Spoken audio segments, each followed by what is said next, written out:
At first glance, Loop Hero looks like a game that could have come out all the way back in the 80s on the earliest computers. However, don't let the seemingly simple game fool you. Oh, geez, Louise, what was I thinking? I forgot about the boss. We're gonna fight the boss in 2 seconds here, man. I think that was a terrible mistake.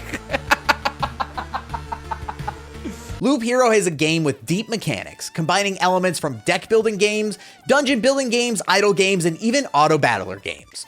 This roguelite is different from its long-lost relative games Slay the Spire or Monster Train, because Loop Hero is a game that doesn't see you controlling your hero at all. The game is an auto battler, where the hero travels through a world that you create and design. Make it easy, and you can survive, but if you want to grow strong enough to defeat the various bosses and get the best loot you can, you have to make a challenging path, rife with plenty of enemies and progressively making it harder as you go. Choose from 3 different hero classes, the warrior, the rogue, and the necromancer, as you travel through the world that has been devastated by some climactic event that seems to reset the world every time you return to camp, rendering what you attempted to accomplish moot. Full board! We got him.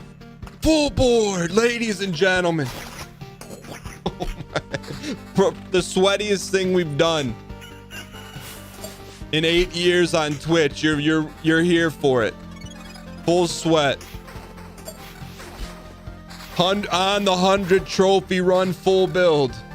And that's the core premise of the game. How many times are you able to travel in a loop around a procedurally generated path while adding various modifiers to the path, like a vampire mansion that spawns vampires, meadows that heal you every day, or a road lantern that decreases your encounter rate. The placement of these points of interest sees you balancing both the rewards, which you gain resources and the like for each card you place, alongside the drawbacks, varying from straightforward creating enemies through eventually spawning the boss. Play enough mountains, and they eventually merge into a mega mountain that spawns a harpy to come antagonize you. Place a village that normally heals you next to a vampire mansion, and instead, you have a village that's full of ghouls. While you travel along the loop, your hero automatically battles the enemies in their way, only requiring you to temporarily pause the game to swap out equipment you gain as loot from defeating enemies.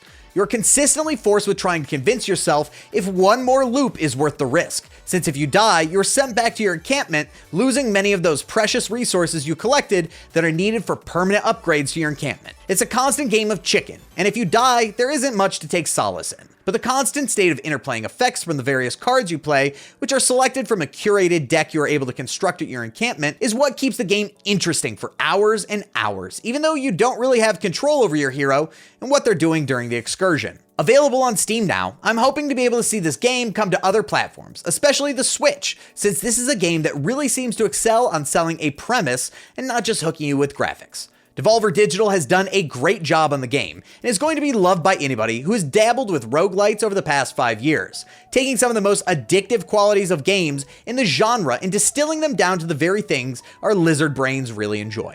Thanks for hanging out with us today, and make sure you like the video and hit subscribe to stay up to date on the latest in esports and video game news, and stay in the loop, get it, on the latest releases by following us on Twitter at CheckpointXP. See you later!